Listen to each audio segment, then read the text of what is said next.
Hello, and welcome to Daily Meditations. Let's pray. Almighty God, the hour has come. Speak to us, teach us, guide us, all by your word. In Jesus' name, amen. Today, we will look at the topic, sweetness, a very wrong yardstick. Sweetness, a very wrong yardstick. Acts chapter 16. I want to read from verse 16. Acts 16 from verse 16. Now it happened as we went to prayer that a certain slave girl possessed with a spirit of divination met us, who brought her masters much profit by fortune telling. This girl followed Paul and us and cried out, saying, "These men are the servants of the Most High God, who proclaim to us the way of salvation." And this she did for many days. But Paul, greatly annoyed, turned and said to the spirit, "I command you in the name of Jesus Christ to come out of her." And he came out that very hour. Verse 19. But when her master saw that their hope of profit was gone, they seized Paul and Silas and dragged them into the marketplace to the authorities. This is the word of the Lord. Thanks be to God. Many people make a great mistake of thinking that when you are in the will of God, everything will be running smoothly. You have no problem, no trouble, no persecution. But it is wrong. They think that when you follow God and do the will of God, everything will be sweet. Life will be sweet. That when you marry somebody that is the will of God, you'll be living in peace every time.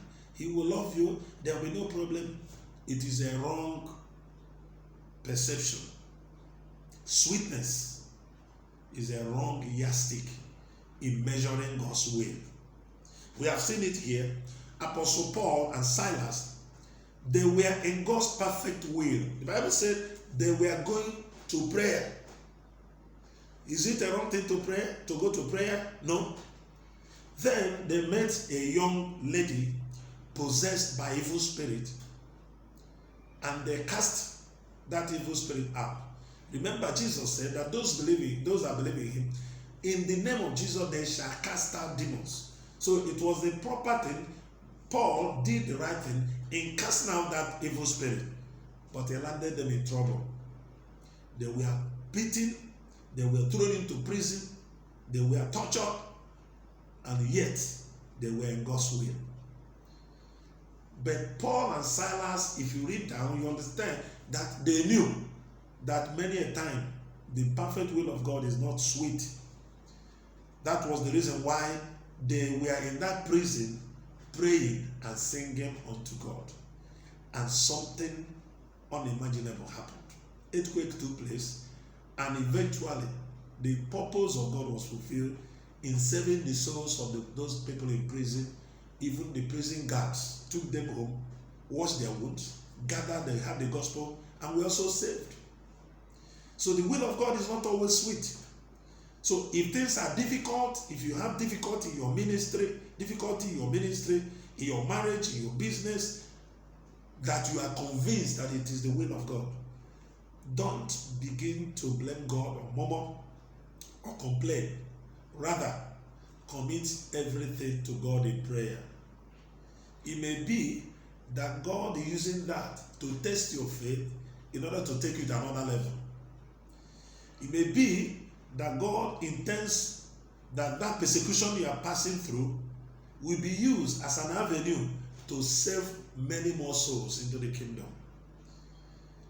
The beauty of Jesus is that he will never allow us to pass through a persecution that will swallow us.